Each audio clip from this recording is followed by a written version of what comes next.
আজ আমি তোমাদের জন্য নতুন একটা খাবার নিয়ে চলে এসেছিলাম শুধুমাত্র তোমাদের সাথে শেয়ার করব বলে। আর সেটা তোমরা দেখে নাও। দেখতে পুরোপুরি মনে হচ্ছে একটা বোতল।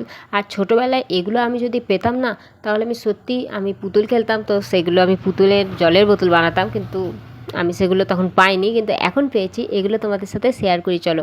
এগুলোতে অনেক রকম ফ্লেভারের খাবার চকলেট ছিল, আর এগুলো অনেক বেশি দেখতে ভালো লাগছিলো বলে আমি নিয়ে চলে এসেছিলাম।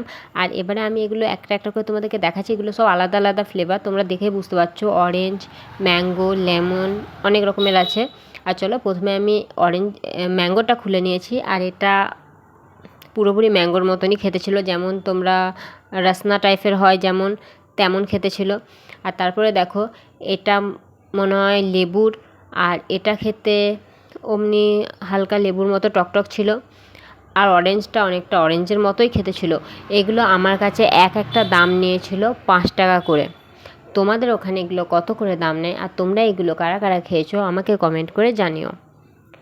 আর দেখো, এগুলোর মধ্যে আমাকে সবথেকে বেশি ভালো লেগেছিলো অরেঞ্জেরটা।